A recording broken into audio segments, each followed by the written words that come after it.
Назарыңыздарда Сөзбек Сейітқазиевтің досы, таланттуу биздин агабыз Акылбек Атиев. Дос алыңыздар кол чабуулар менен Акылбек Атиев.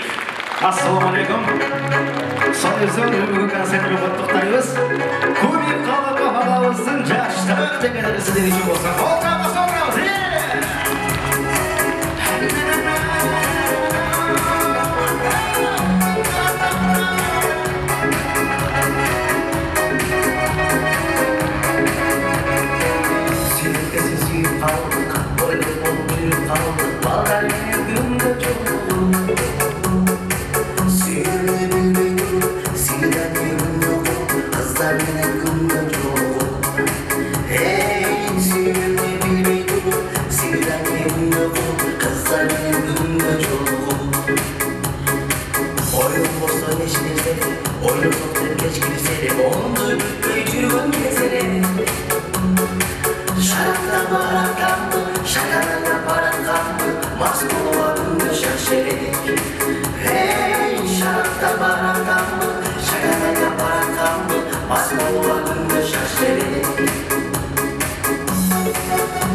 Suyumun yakında var, suyumun yakında çal.